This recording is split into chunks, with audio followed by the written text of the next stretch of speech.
Il y a dans la vie de tout être humain quelque chose de fort qui se passe à un instant de la vie, qui est le fait de commencer à se poser des questions existentielles.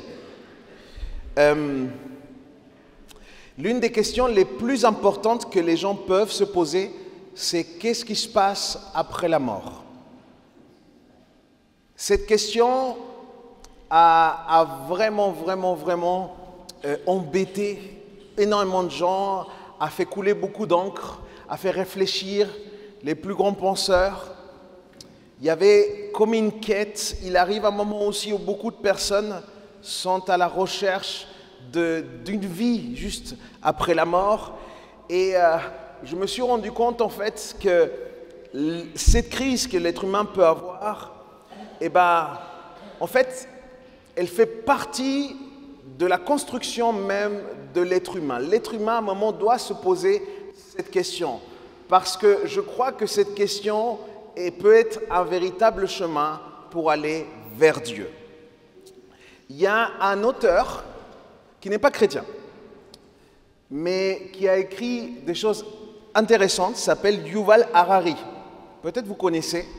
Il a écrit un premier livre qui est devenu un best-seller, s'appelle Sapiens, dans lequel il retraçait un petit peu l'histoire de l'humanité, mais sous un regard vraiment historien. Le truc, c'est qu'il a des bases juives, donc c'est très intéressant le regard qu'il peut avoir là-dessus. Ensuite, il va sortir un deuxième ouvrage qui va être aussi extrêmement intéressant. Celui-ci s'appelle Homo Deus. Dans cet ouvrage, il s'interroge sur ce qu'on peut appeler l'avenir de l'humanité. Ce qui est intéressant, c'est que cet auteur nous dit que dans l'être humain, il y a trois choses majeures, trois désirs majeurs qui vont se manifester à un moment ou à un autre dans la vie. Le premier désir, c'est de pouvoir être heureux. Le deuxième désir, c'est avoir du pouvoir. Et le troisième désir, c'est être immortel. Et j'ai trouvé ça extrêmement intéressant de pouvoir constater un petit peu cette réflexion, cette logique.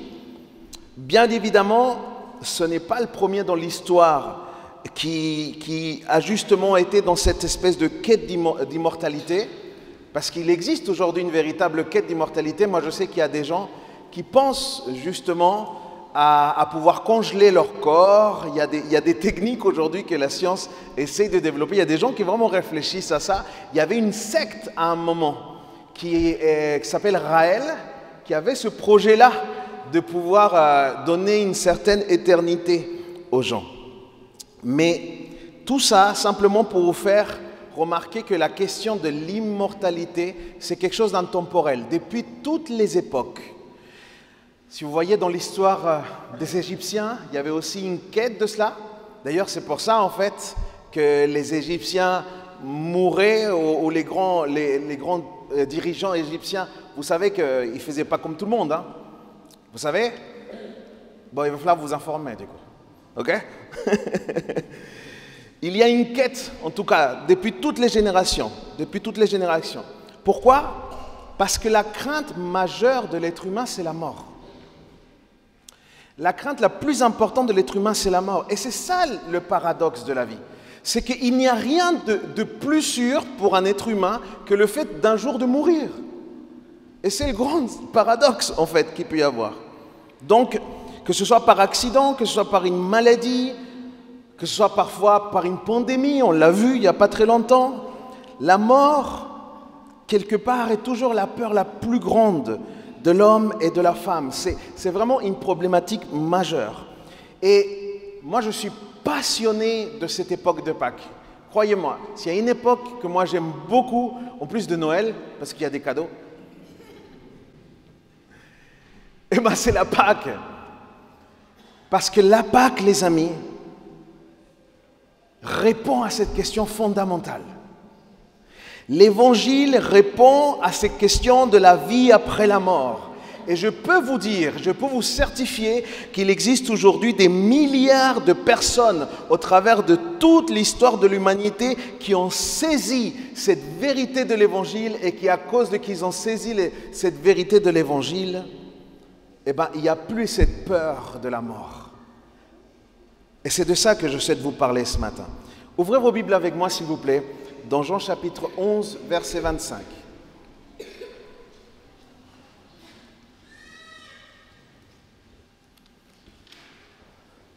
Chapitre 11, verset 25.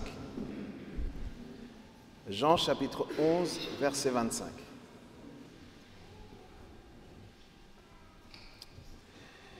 Je suis la résurrection et la vie, lui dit Jésus. Celui qui place toute sa confiance en moi vivra, même s'il meurt. Je suis la résurrection et la vie. Celui qui place toute sa confiance en moi vivra même s'il meurt. Il y a 2000 ans, les amis, il y a 2000 ans, Jésus-Christ s'est présenté comme celui qui a répondu et qui a résolu ce profond problème, cette complexité qui est dans cette question de la mort. Et Jésus, quand il va dire « Je suis la résurrection et la vie », il ne va pas dire ça de manière légère. Puisque Jésus ne va pas se contenter simplement de le dire, il va l'incarner. C'est au travers de sa propre vie qu'il va partager cette vérité, puisque le Christ est mort pour nous, mais il est aussi ressuscité d'entre les morts pour que nous puissions constater cette nécessité de toi et de moi d'avoir aussi une vie après la mort. Et je fais une parenthèse. Peut-être que parmi nous, il y a des personnes qui approchent la foi. C'est une période qui est intéressante pour ça. Peut-être vous êtes là pour la première fois et nous sommes extrêmement heureux de pouvoir vous accueillir dans ce lieu. Peut-être parmi les enfants, il y a des choses qu'on n'a pas toujours bien compris. Mais pour comprendre la résurrection, il faut qu'on comprenne vraiment toutes les étapes qui représentent la rédemption et le plan de rédemption. La Bible parle que Dieu créa l'homme. Je vais être très bref. Les enfants, restez avec moi. La Bible parle que Dieu va créer l'homme et la femme. Parce que Dieu aimait l'homme et la femme. La raison de sa création, c'est toujours l'amour. Dieu est toujours motivé par l'amour. Et il leur laisse un jardin dans lequel ils peuvent tout à fait jouir de tout ce qu'il existe, sauf d'une chose. Vous savez, l'homme et la femme ne vont pas obéir, par conséquent, il va y avoir ce qu'on appelle la chute, donc le péché originel. Avec le péché originel rentre un facteur important, c'est là où la question de la mort rentre. Avant le péché originel, la question de la mort n'existait pas. Il n'y avait pas de question de mort avant le péché originel. Donc, il y a déjà une première étape. On peut parler de 4 étapes. Il y a la création avec cet état, Adam et Ève, qui était un état initial, mais c'était surtout un état parfait. Dieu crée l'homme et la femme par amour, comme je le disais. Et ça, c'est ce qu'on peut voir dans Genèse 1 et 2. Ensuite, il vient avoir la chute. L'humain fait un mauvais choix et désobéit. Par conséquent, il meurt. Par conséquent, il s'éloigne de Dieu. C'est ça le problème. Il s'éloigne de Dieu. Il est écarté de cette présence. Il est écarté de cette communion. Troisième étape, il y a une rédemption, un plan de rédemption qui commence. À partir de la fin de Genèse 2, commence un véritable plan de rédemption. Toute la Bible parle de ce plan de rédemption en Christ, en fait. Du coup, parce que Dieu aime l'homme et la femme, et il met en place un plan de salut qui s'appelle la rédemption. Eh bien, ce plan de salut, la rédemption, c'est la solution pour pouvoir réconcilier, réunir l'humanité et le Créateur, le Père et ses enfants. Et parce que le salaire du péché, c'est la mort, la Bible dit que pour pouvoir réconcilier, pour pouvoir acter ça, pour pouvoir rendre ça possible, il fallait que quelqu'un meure, mais pas n'importe qui. Il fallait que ce soit quelqu'un de juste. Et le seul juste qui ait pu exister ne se trouvait pas sur terre, se trouvait dans le ciel. Jésus lui-même venant sur la terre et payant pour chacun d'entre nous. En d'autres mots, quelqu'un qui n'avait jamais péché pouvait simplement payer pour tous ceux qui avaient péché. Et c'est ça l'histoire de la rédemption. Et la Bible dit qu'il ne trouva personne sur terre. La Bible dit qu'il n'y a pas un juste, pas un seul.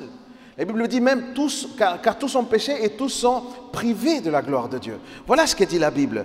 Et donc on arrive sur cette troisième étape qui est la rédemption. Mais la rédemption ne s'arrête pas là. Jésus fait cet acte. Il donne sa vie. Ça, c'est ce qui se passe le vendredi. Ok?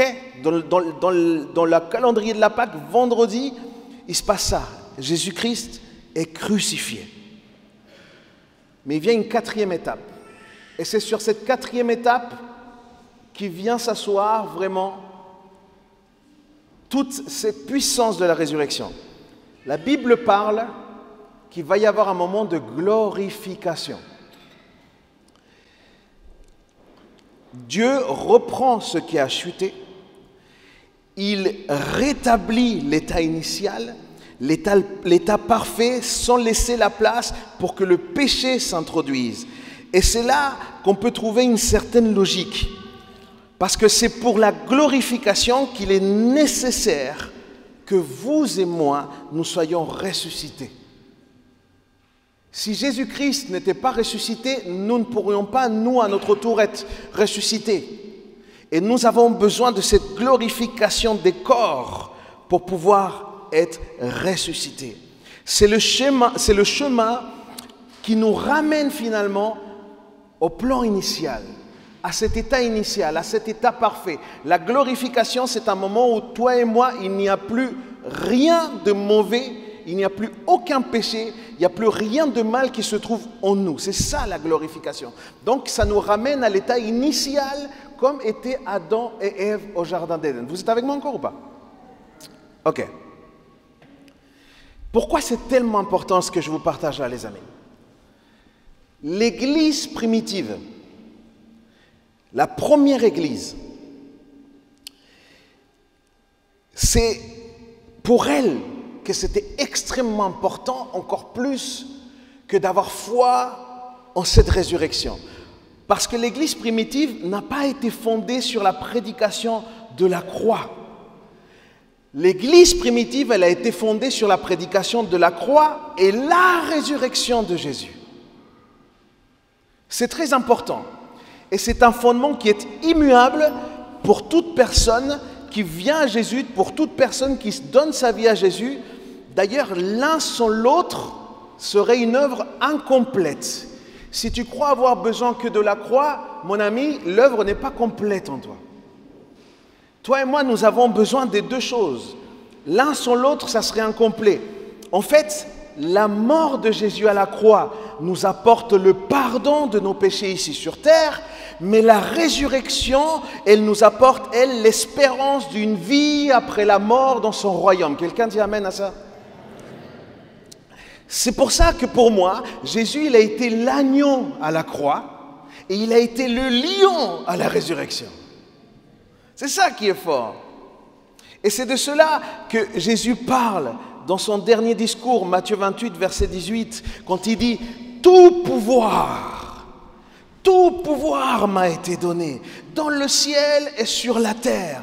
Tout pouvoir. » Il a eu le pouvoir sur la mort à la croix, mais il a eu aussi le pouvoir sur la vie à la résurrection. Tout pouvoir lui a été donné. Maintenant, un fait marquant dans la résurrection, c'est que Jésus ne s'est pas ressuscité tout seul. Ça n'a pas été de lui-même qu'il s'est ressuscité. La Bible nous dit clairement que c'est le Père, au travers de l'Esprit, qu'il a ressuscité Jésus d'entre les morts. Allez avec moi dans Acte 2, verset 24. Mais Dieu a brisé les liens de la mort et il l'a ressuscité, car il était impossible que la mort le retienne captif. Romains 8, verset 11 nous dit « Si l'esprit de celui qui a ressuscité Jésus d'entre les morts habite en vous. » De celui, il parle bien de l'esprit. Donc Dieu, au travers de l'esprit, ressuscite Jésus. C'est pourquoi c'est tellement important de le préciser, parce que ça a une signification profonde, les amis. La résurrection qu'a opérée Dieu le Père en Jésus au travers de son esprit est aussi quelque part l'approbation complète de Dieu sur l'œuvre de son Fils. C'est l'approbation complète de Dieu sur l'œuvre de son Fils depuis qu'il est né jusqu'au moment où il ressuscite. La justice de Dieu fut complètement accomplie au travers du sacrifice de Jésus qui est mort à cause de nos péchés. C'est ça qui est important. Dieu alors, en ressuscitant Jésus, nous donne d'une part une démonstration de puissance de son esprit et d'une autre part, il nous garantit à chacun d'entre nous qu'il accomplira absolument tout ce qu'il a promis, puisqu'il a été capable même de ressusciter Jésus. On a des problèmes extrêmement grands parfois dans la vie, mais il y a quelque chose de plus fort que la mort. Quand Dieu ressuscite, il nous ramène une espérance profonde. Mes amis, je dois vous le dire, de la même manière que Dieu a utilisé son esprit pour Jésus, il utilise aussi son esprit pour que nous puissions nous recevoir la pleine révélation de ce que représente la résurrection en Christ. Et Dieu nous donne son Saint-Esprit à toutes les personnes qui croient en Jésus-Christ. Il donne son esprit. Et c'est l'acte de la résurrection qui vient dépasser du coup absolument tous les raisonnements. Tout le monde a voulu remettre en question cette histoire de résurrection de Jésus. Pendant des années, ils ont essayé de prouver par X ou par Y que Jésus n'était pas ressuscité, les amis. Et vous savez quoi?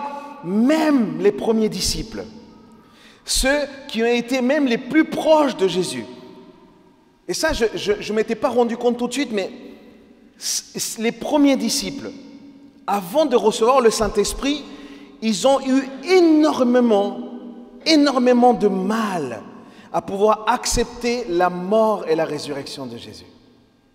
Ça n'a pas coulé de source. Ils ont eu du mal à comprendre cette révélation particulière de la résurrection. Et si on se met un instant à leur place, eh bien, je me dis, peut-être que pour eux c'était inconcevable que leur Messie, celui qui était envoyé par Dieu, puisse finir dans la mort la plus honteuse qu'il puisse exister à cette époque-là. C'était inconcevable que celui qui avait été envoyé du ciel meure humilié, nu, sur une croix. C'était inconcevable pour eux. La mort, comme ça, c'était dire le Messie, il est maudit. Et c'est pour ça qu'il y avait une lutte profonde à pouvoir croire en cette fameuse résurrection. Eux qui étaient d'une culture judaïsante, qui avaient toujours entendu parler de ce roi sauveur et qui attendaient quelque part peut-être un libérateur politique, ils ne pouvaient pas concevoir le fait que Jésus finisse sur une croix. Et Jésus pourtant avait fait sa part pour pouvoir les prévenir. Il y a 3 passages dans lesquels Jésus prévient ses disciples de manière claire. Allez avec moi dans Matthieu chapitre 16, verset 21 par exemple. Matthieu chapitre 16, verset 21. Il dit, à partir de ce jour-là, Jésus commença à exposer à ses disciples qu'ils devaient se rendre à Jérusalem et subir des cruelles souffrances de la part du responsable du peuple et des chefs des prêtres et des spécialistes de la loi et être mis à mort et ressuscité le 3e jour. Là, il leur dit, c'est annoncé. C'est pas simplement là. Allez avec moi maintenant au chapitre d'après, chapitre 17, versets 22 et 23. Regardez ce qu'il dit. Un jour qu'ils parcouraient ensemble la Galilée, Jésus leur dit, le Fils de l'homme va être livré entre les mains des hommes. Le paiement de l'impôt du temple, ils le feront mourir, mais le 3e jour, il ressuscitera. Les disciples furent extrêmement affligés par ces paroles. Donc les disciples savaient. Ok? Encore un peu plus loin, Matthieu 20. Matthieu 20, versets 17 à 19. Il dit, alors qu'il montait à Jérusalem, Jésus prit les 12 à part et leur dit, en cours de route, voici nous montons à Jérusalem. Le Fils de l'homme y sera livré aux chefs des prêtres et aux spécialistes de la loi. Ils le condamneront à mort et ils le remettront entre les mains des païens pour qu'ils se moquent de lui, le battent à coups de fouet et le clouent sur une croix. Puis le troisième jour, il ressuscitera. Mais on peut se poser la question, pourquoi pour les disciples c'était tellement alors difficile de croire en cette résurrection? Parce que c'était un vrai sujet, ce n'était pas si simple pour eux. Comment se fait-il que les disciples qui avaient connu, partagé, vécu avec Jésus, n'arrivent pas eux aussi à croire à la résurrection? Vous savez pourquoi? Parce qu'ils vont le voir mourir. Les disciples vont être là, ils vont le voir mourir. Les disciples vont voir leur sauveur lâcher son dernier souffle.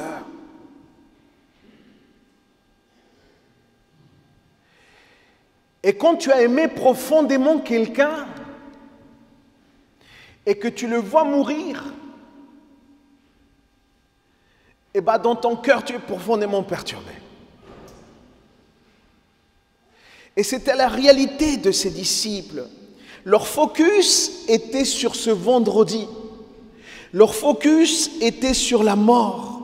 Leur cœur était déboussolé de le voir mourir ainsi. Ça les a confondus au point de ne pas pouvoir se rappeler ce que Jésus leur avait annoncé. Parce que ce qu'ils voyaient était bien trop grave. Ce qu'ils voyaient, c'était bien trop important en fait. Et je ne sais pas vous les amis, mais moi je ne peux pas les juger. Parce que quand toi et moi nous nous confrontons nous-mêmes à des temps incompréhensibles, quand toi et moi nous sommes face à des temps difficiles, quand toi et moi nous sommes face à des temps durs, à des temps sombres, eh ben on a bien du mal parfois à se rappeler ce que Dieu nous a dit. Alors regarde d'autant plus si c'est ses propres disciples, ces 12. Nous aussi, on devient un peu comme ces disciples. En fait, parfois dans nos vies, il y a comme cette aura du vendredi. Il y a des saisons de nos vies dans lesquelles ça sent le mort.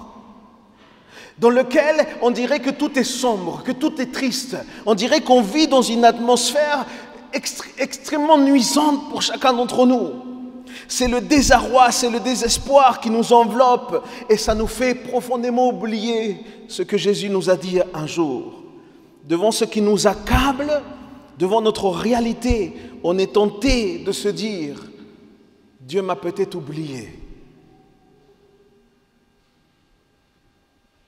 Il n'est plus avec moi. Et par moments, on se sent incapable de croire dans une réalité invisible qui est celle que Dieu œuvre toujours en notre faveur, même dans l'invisible.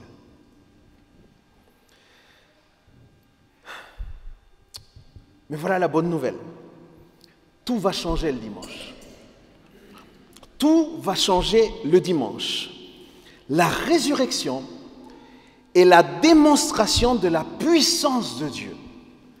La résurrection, c'est la démonstration de la puissance de Dieu.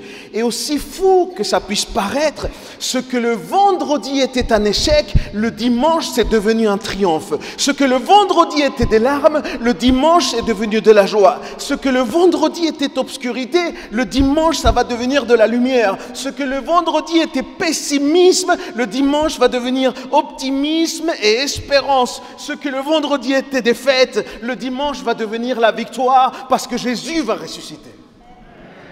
C'est ça qui va se passer. Ce qui se passait là, entre le dimanche et le vendredi, Ce qui s'est passé entre le vendredi et le dimanche, c'est simplement l'opération que Dieu a fait pour compléter son œuvre. Il a abouti en fait. Vous savez quoi? Ils ont peut-être tué Christ. Le vendredi, ils ont peut-être tué Christ, mais ils n'ont jamais réussi à tuer sa vérité. Ils n'ont jamais réussi à tuer l'évangile qui portait en lui, en fait. 2000 ans après, la tombe reste vide. Quelqu'un dit Alléluia.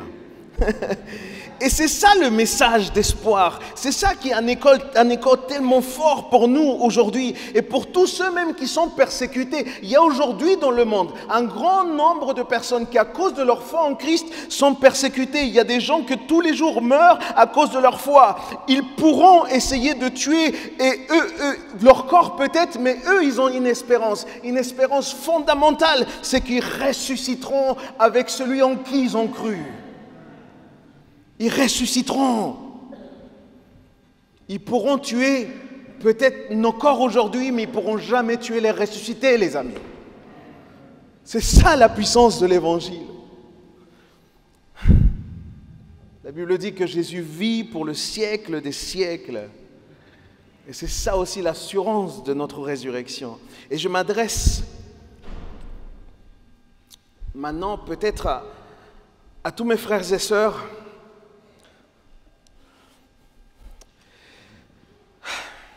En fait, j'étais profondément ému quand je préparais ça parce que peut-être que dans ton cœur, par moment, tu te sens un peu comme ses disciples. Tu te sens un peu comme ses disciples, que tu es resté marqué par un événement tellement fort comme celui du vendredi. Et ton cœur s'est tellement déboussolé. Ça a fait un impact tellement grand. L'image d'un jour qui semble un jour si horrible, un jour d'un échec. Tu es peut-être sous le choc de ce qui se passe actuellement, même un événement que tu n'attendais pas, quelque chose que tu ne pensais pas qui pouvait arriver. Et le fait que ce soit arrivé alors que tu as tout fait pour l'éviter, peut-être une déception amoureuse, peut-être un licenciement, peut-être une crise financière, peut-être la perte d'un être cher, tu as tout fait pour que ça n'arrive pas. Et tu passes peut-être par les épreuves les plus difficiles de ta vie en ce moment. Et tu te sens peut-être abandonné. C'est tellement important qu'on écoute ce que le Seigneur est en train de nous dire aujourd'hui. Parce que Dieu te rappelle aujourd'hui. Et c'est ça le message de fond au travers de cette Pâque. Fais-moi confiance, je compléterai mon œuvre. Je compléterai mon œuvre, je l'aboutirai. Ne te focalise plus sur ce vendredi. Rappelle-toi que le dimanche arrive, la lumière arrive, l'espoir arrive, la joie arrive. C'est ça la puissance de la résurrection. Et c'est pour ça que mon frère, ma soeur, je veux déclarer sur toi ce matin. Je veux vraiment déclarer sur toi, sur nous tous ceux qui nous approchons honnêtement de Dieu, de manière sincère. La saison de tristesse, elle peut s'arrêter parce que ça peut laisser la place à la joie du salut de Dieu. La saison d'échec, elle peut s'arrêter parce que ça laissera place alors au triomphe de Dieu sur la vie. La saison d'obscurité dans ta maison, dans ta famille, elle peut s'arrêter à cause de la puissance de résurrection. Et ça peut amener la lumière de la parole de Dieu. La saison de pessimisme peut s'arrêter pour laisser place à la foi en Jésus. Je ne veux pas passer à côté d'un détail qui me semble important et qui permettra maintenant d'appuyer encore plus ce lien entre la résurrection et l'esprit. Comme on l'a dit, comme on l'a vu, Dieu ressuscite Jésus au travers de son esprit. Je crois qu'il y a un petit Larsen. À la résurrection, Jésus prend le soin de pouvoir retrouver tous les disciples. Ils sont donc parmi les premiers témoins de la résurrection. Et ce qui est important comme détail, c'est que la mort de Jésus avait causé la confusion dans beaucoup de disciples. Ce qui a fait que, du coup, toute cette unité autour même de Jésus avait disparu ce vendredi-là.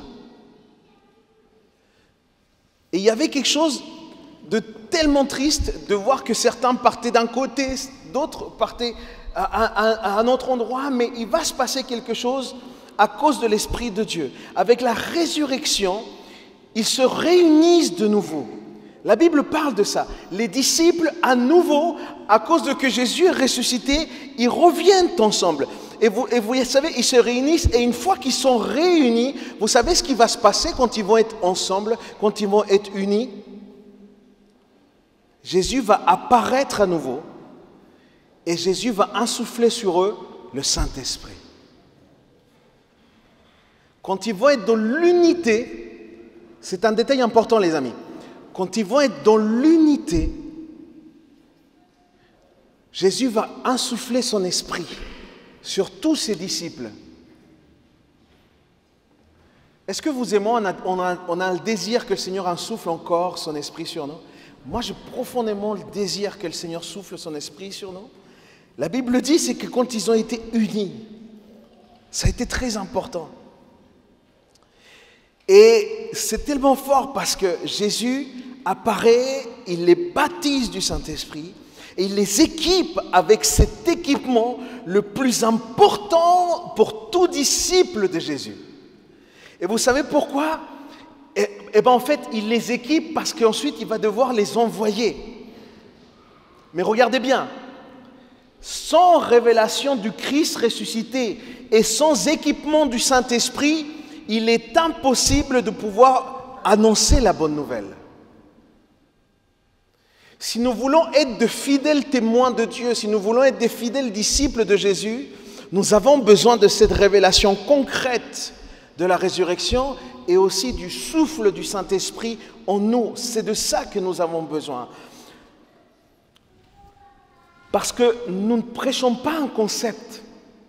Si je me présente chaque dimanche matin ici, ce n'est pas pour prêcher une philosophie de vie, pas un concept. L'apôtre Paul va lui-même dire, mon enseignement, ma prédication ne repose pas sur des discours persuasifs de la sagesse humaine, mais une action manifeste de la puissance de l'Esprit. C'est de ça qu'il s'agit.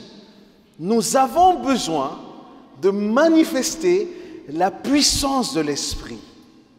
Si Dieu a fait reposer son Esprit sur toi et sur moi, c'est pour pouvoir manifester cette puissance. Quelqu'un dit Amen à ça? Croyez-vous que les disciples auraient pu être envoyés juste avec ce qui s'était passé à la croix? Absolument pas. Ils avaient besoin de la résurrection afin que le même esprit qu'avait ressuscité Jésus d'entre les morts vienne sur eux, les transforme au point de donner leur propre vie pour servir ce Jésus, pour servir cet évangile. Ce n'est qu'avec l'esprit de résurrection qu'ils sont prêts absolument à tout laisser pour l'œuvre de Jésus. Et j'ai à cœur de dire cela encore ce matin. La résurrection, ce n'est pas une affaire pour demain, pour toi et pour moi. La résurrection, ce n'est pas une affaire pour le monde, peut-être, qui va se faire peut-être un jour. Non, ce n'est pas ça. La Bible déclare que la résurrection, c'est une réalité spirituelle qui est déjà aujourd'hui.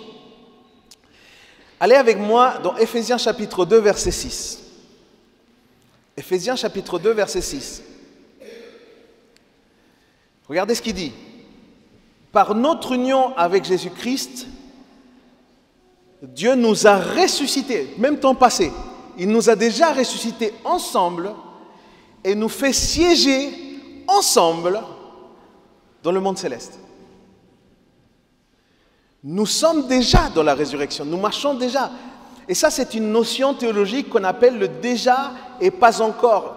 Déjà parce que c'est quelque chose que Dieu a annoncé et c'est clair, tout ce que Dieu dit s'accomplit. Et pas encore parce que ce n'est pas encore une réalité visible pour nous, peut-être par nos propres yeux. C'est à cause de ça. Nous sommes quelque part peut-être avec une notion, je sais que ça requiert beaucoup de foi, hein.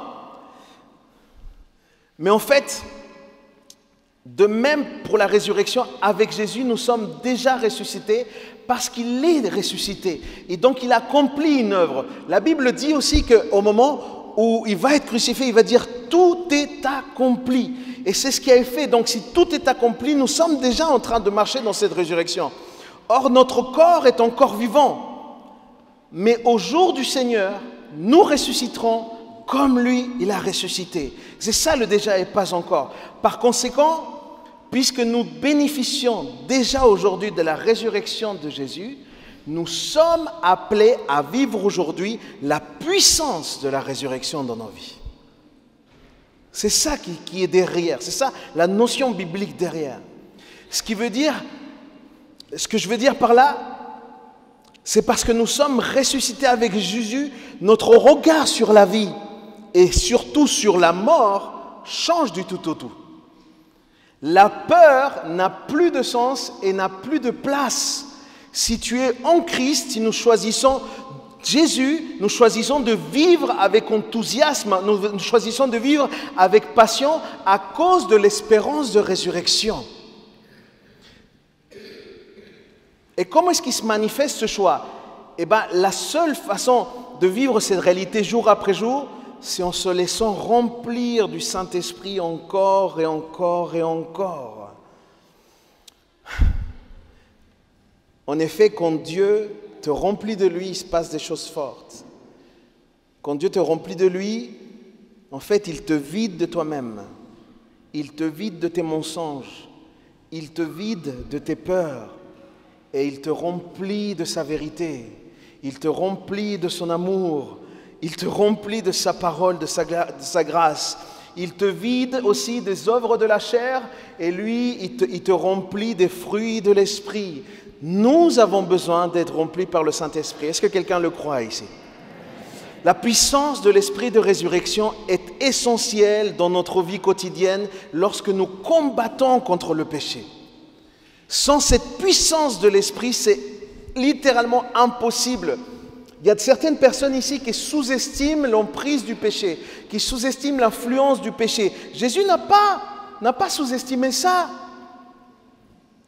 La lutte qu'il existe contre le péché, qui est tenace, qui est compliquée, on l'a vu cette semaine dans l'étude biblique, Dieu le sait et Dieu ne sous-estime pas cette lutte. C'est pour ça qu'il t'a donné son esprit qui est le seul vraiment capable de pouvoir t'aider à vaincre contre le péché jour après jour. C'est aussi cela, vivre dans la puissance de la résurrection aujourd'hui. C'est aussi cela. Je vais finir. La puissance de l'esprit, c'est la réalité qui fera toujours la différence chez l'enfant de Dieu. Il y aura le tout au tout pour quelqu'un qui croit en Dieu, c'est fondamental.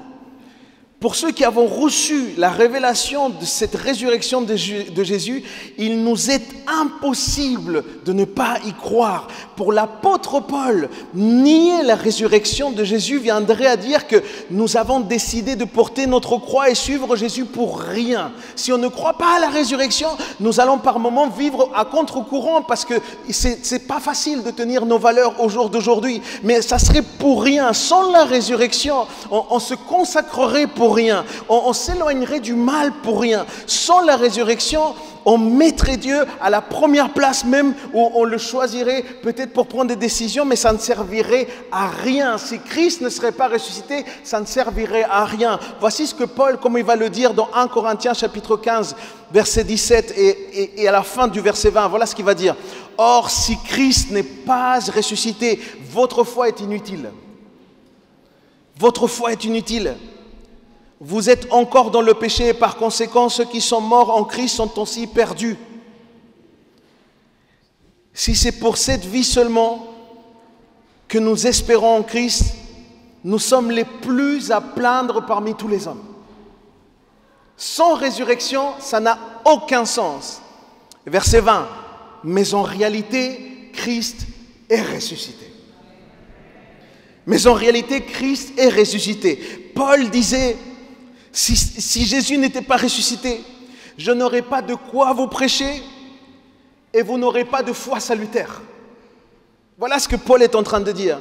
Mais parce que nous croyons de tout cœur que Jésus est bel et bien ressuscité, qu'il a accompli ce fait majeur, qu'est la résurrection, que nous avons la garantie du coup que notre Rédempteur vit et que tout ce qu'il a promis, il l'accomplira. Voilà la puissance de résurrection. Quelqu'un dit Amen. Amen.